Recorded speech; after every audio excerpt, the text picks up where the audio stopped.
figurez-vous que je suis ravie de vous voir. Figurez-vous que je ne savais que faire cet après-midi. J'avais une irrésistible envie de bavarder avec quelqu'un. Eh bien, asseyez-vous là. Joliment déjà.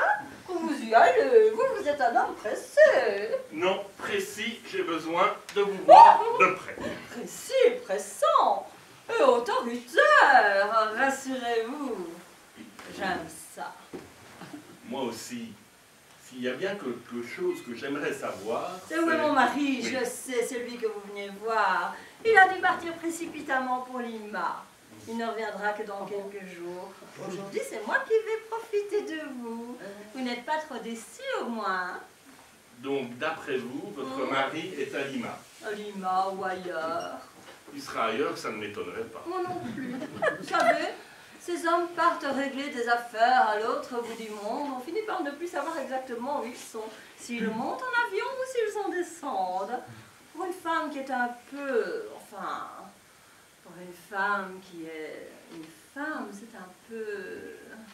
Vous êtes un drôle de pistolet. Oh, c'est gentil d'avoir remarqué. Mais au fond, je suis une nature mélancolique. Si. C'est triste, vous savez, pour une épouse de n'être qu'une gare de triage, une escale entre deux voyages. Bécor, vous avez un nom qui à lui seul est tout un petit programme. Et un nom qui dit forcément quelque chose, et quelque chose de coquin. Et vous diriez même quelque chose à quelqu'un qui ne serait pas coquin. Oh, je demande que ça. Avec lui, c'est la chair. Vous disiez? Je disais, je crois que nous allons très bien nous entendre, cher monsieur Bécor. Puis-je savoir ce que vous faites? Pardonnez-moi si je suis indiscrète. C'est paraît-il ce qui fait mon charme, alors? Dites-moi, qu'est-ce que vous faites dans la vie? Des enquêtes, madame. Des enquêtes. Oh, c'est curieux. Ah, si vous faites des sondages, hein. Et ça rapporte tant d'argent que ça? 15, 20? Dites, c'est vous qui voulez mener l'enquête? Eh bien, rassurez-vous, je gagne bien ma vie. Je n'ai pas à me plaindre. 50 par mois et bientôt 55 si tout va bien. Oh, c'est bien, ça. Oh, c'est très bien. Oh, c'est très très bien. Eh bien, vous voyez Bezos, qui passait pour être si riche, je suis sûre qu'au fond, il ne recevait pas plus de 5 millions par mois de son Pérou natal. Pourquoi? Il est mort? Mais enfin, pourquoi dites-vous une chose pareille? Vous êtes fou. Vous parlez de lui au passé? Mais, machinalement, parce qu'il est loin, parce que je me sens seule, affreusement seule. Approchez-la, plus près. Il y a des tas de choses que je veux savoir de vous parce que vous me plaisez. Moi aussi, il y a des tas de choses que je veux savoir de vous. Oh, quoi, mais c'est merveilleux. Coco pléa béco, béco pléa coco. Ne m'en veuillez pas si je vous le dis avec cette spontanéité de jeune vierge, avec cette fougue un peu enfantine. C'est dans mon caractère, moi je ne sais pas dissimuler. Alors dites-moi tout. Béco, béco.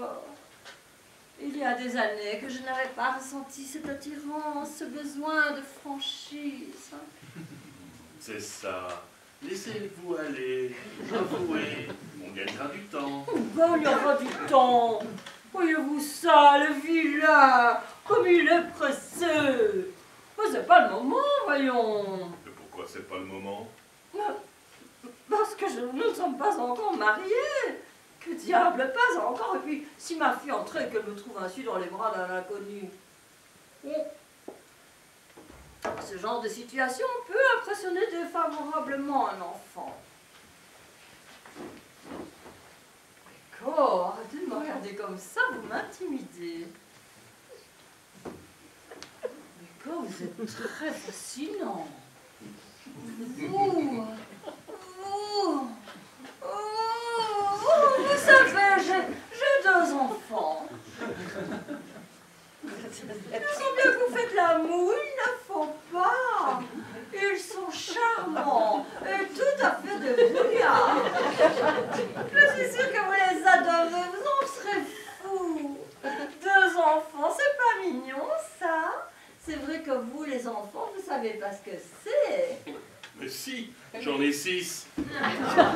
Comment ça, 6? Mais c'est affreux, mais où les mettez-vous? Mais vous ne vivez quand même pas avec eux, 6 enfants, mais c'est inhumain. On ne trouve déjà qu'avec 2. Et quel âge a le dernier? 6 mois. Oh, je vois. Morte en couche, malheureuse femme. Mais qui ça? Mais la défunte, la mère des 6 enfants. Mais ma femme n'est pas morte du tout. Vous n'êtes pas veuf? Pas le moins du monde. Mais que vous a dit Madame Fauchois? Fauchois connaît pas. Mais ça, alors c'est un comble. C'est marié, ça a 6 enfants, et ça... Qu'est-ce que vous êtes venu faire chez moi? Ça vient faire la cour à une honnête femme chez elle. Mais vous n'avez aucune honte. Sachez que moi aussi, monsieur, je suis une femme mariée, une femme respectable, qui ne mange pas de ce pain-là.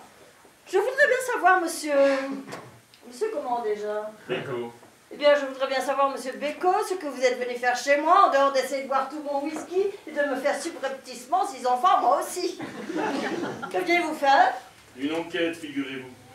Sur mon rouge à lèvres, sans doute. Non. Sur les mobiles qui vous ont poussé à assassiner votre mari. Moi, ce que je ne tente à assassiner quelqu'un. Et surtout un être aussi cher, aussi précieux que mon mari. Alors, expliquez-moi ce que fait votre mari, réduit à l'état de cadavre, enfermé dans son bureau. Bon, si vous pensez que je vais perdre mon temps à vous raconter ma vie... C'est pas grave, c'est en prison que vous allez la perdre, votre vie. Mais qu'il est bête. Mais qu'il est bête, il est tout poilu, il est tout chevelu, il est tout touffu, et puis il est bête.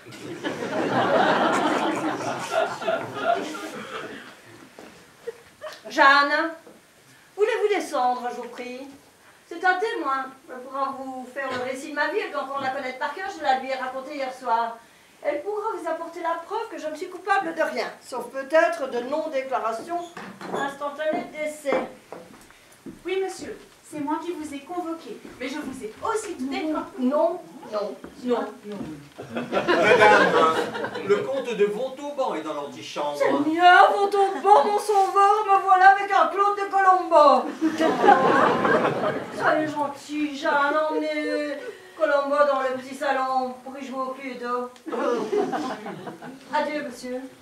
Dites donc, on ne se débarrasse pas de moi comme ça. Faudrait voir à ne pas prendre le policier pour du menu fretin. De toute façon, vous ne quittez pas la maison, j'aurai besoin de vous revoir. Si vous devez m'arrêter, oui, sinon j'en vois vraiment pas la nécessité. Vous n'êtes pas exactement l'homme que je cherche. Et vous, vous êtes exactement la femme que je recherche. Allons écouter la version de cette soi-disant secrétaire. Auguste, faites entrer le comte. Madame, le comte ne me paraît pas être le genre de madame. Ne vous en faites pas, Auguste, j'ai sûrement vu pur. Les hommes, vous savez, moi. Monsieur le comte de Montauban. Ma qui est folle. Madame Bezos, Montauban, mes hommages, madame. Bonjour, mais vous n'êtes pas le comte de Montauban, ce n'est pas vous. Je peux vous affirmer que c'est moi. Monsieur Bezos m'a fait demander de venir le voir d'urgence. Me voici. C'est une erreur d'au moins 25 ans. Vous n'êtes pas Xavier de Montauban. Je suis son fils, Pascal. Mon père est mort il y a près d'1 an. Ah bah c'est bien ma veine. Oh pardon, toutes mes condoléances, excusez-moi, mais il y a une erreur de génération, c'est votre père qui avait rendez-vous. Mais ne puis-je le remplacer? Je suis son successeur. Son héritier? Oui, bien sûr. Mais là, ça y est. Si vous étiez moins jeune. Mais j'espère que ma jeunesse ne m'empêchera pas de voir Monsieur Bezos. Moi aussi, j'en ai tellement envie. Je vous connais tous deux que par les journaux. Et maintenant, j'ai vu Coco Bezos et je suis comblé. Quel dommage, il échappe. Mais votre époux, comme j'aimerais aussi le voir en chair et en os. On raconte tant d'histoires invraisemblables sur lui. Même en Amérique, même à Harvard où j'ai fait mes études, que n'a-t-on dit? On a écrit qu'il vous avait offert votre poids de bijoux. Oh non, hélas! On a dit qu'il était ruiné, puis que c'était la 4e fortune du monde, Quoi? puis que vos bijoux étaient faux. C'est faux. Comprenez, jeune homme, car cela peut servir dans la vie, qu'il y a 2 choses pour lesquelles les femmes ne supportent pas le toc. Les bijoux et les âmes. Mais puis-je le voir? Je ne le dérangerai pas très longtemps. Oh, n'insistez pas, d'ailleurs il n'est pas à Paris. Il m'avait chargé de l'excuser, c'est pourquoi je vous attendais. Au moins, pouvez-vous me dire la raison de ce rendez-vous? Je ne sais pas, mais il m'a fait comprendre que c'était une chose sans importance. Je pourrais peut-être revenir, s'il veut me voir, si je peux lui donner un renseignement ou lui être de quelconque utilité. J'en doute, il n'a plus besoin de rien. Alors, madame, excusez-moi de vous avoir fait perdre votre temps. Mais au contraire, vous m'avez donné l'impression que le temps passait très vite et que vous avez perdu bien des années avant de vous connaître. Écoutez, jeune homme, vous m'êtes si sympathique que je vais tout vous avouer. Ma fille, Anna-Maria, Mademoiselle, le comte Pascal de Montauban. Monsieur. Ma fille a décidé de partir cet après-midi en voyage, de partir où? Ah non, c'est sûrement rien, de partir ailleurs. La jeunesse d'aujourd'hui ne sait plus se vouer qu'à 2 saints. Saint-Tropez l'été, Saint-Maurice l'hiver. C'est d'une monotonie. Mais moi, de mon temps, mais ma parole, on me font le coup du coup de foudre.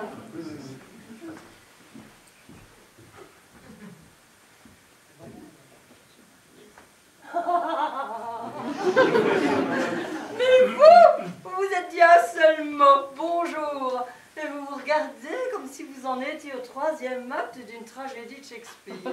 Je ne sais pas pourquoi les amoureux d'aujourd'hui se regardent toujours comme les complices d'un crime. Les enfants, l'amour, ce n'est pas un crime. De mon temps, quand on s'aimait, on se souriait. On n'envisageait que le meilleur et non le pire. Et on avait tort d'ailleurs. je vous emmène, ma Porsche est en bas. Oui. Oh oui. Au revoir, maman. Au revoir ma petite fille. Mes hommages, chère madame. À bientôt Pascal. De toute façon, que ce soit crime ou suicide, Qu'il est drôle. Toujours plaisantin, ce bécon ne le changera pas. Hélas. Pascal, je vous présente Monsieur Bécot, un vieil ami de la famille. Le comte Pascal de Montauban. mes hommages. Ne craignez rien, je ne viens pas vous passer les menottes. Ce représentant de commerce toujours Enfin, pas encore. plein de blagues et d'histoires drôles. Un vrai bout en trace, Bécot. C'est un suicide, alors le mobile serait la ruine. Je vous ai dit 100 fois. Vous sortez. Encore faut-il la prouver, cette ruine. Quant au corps... Nous parlerons chez vous tout à l'heure. Nous n'allons pas mettre en retard ces enfants qui partent en voyage de connaissances, de reconnaissance, d'exploration. Je ne sais pas comment ça s'appelle de nos jours. Au revoir Anna-Maria, au revoir Pascal. Bon voyage, soyez prudents, sortez couverts. Et revenez moins vite. C'est si fragile, une idylle. Et vous venez au moment où elle se noue par les deuils, prison, ruine. Ah, que voulez-vous, c'est là-dedans que je travaille. Chacun sa spécialité. Ah, vous êtes une femme surprenante. Si seulement vous n'étiez pas suspecte. Oh là là, le rejoindre l'autre n'en est pas moins surprenante. 6 enfants, en voilà une qui mérite bien votre considération distinguée et fidèle. Adieu, monsieur. Adieu, c'est vite dit. L'enquête se poursuit. Il va falloir relever les empreintes sur le revolver, voir l'ambassadeur du Pérou. En voilà un tien que vous devriez arrêter. De toute façon, je vous reverrai. Mais si je suis innocente. Mais justement, les innocentes qui vous font le coup du canapé, ça ne se trouve pas tous les jours. Et puis vous êtes riche, vous êtes gai, vous êtes drôle. Vous voulez dire ruiné, inquiète, sinistre? Non, vous êtes comme un Red Bull. Vous me donnez des ailes. Allons, monsieur Becot, essayez de faire rire. Une femme en deuil, c'est mal. Oh, pardon. Au plaisir. Façon de parler. Madame, j'ai vu mademoiselle et le comte de Montauban partir la main dans la main comme Roméo et Juliette. Mademoiselle Anna Maria m'a l'air très amoureuse. Il y a de quoi? Et comment? Et madame n'oublie pas que le comte est riche comme Crésus. J'avais oublié. Oh, ouf! Je l'ai enfin trouvé, mon bâton de vieillesse. Coco, tu vas enfin pouvoir te reposer. Il est entré dans la famille, le milliardaire Bezos. Je serai votre veuve. Je serai la veuve Bezos. J'en ai maintenant les moyens.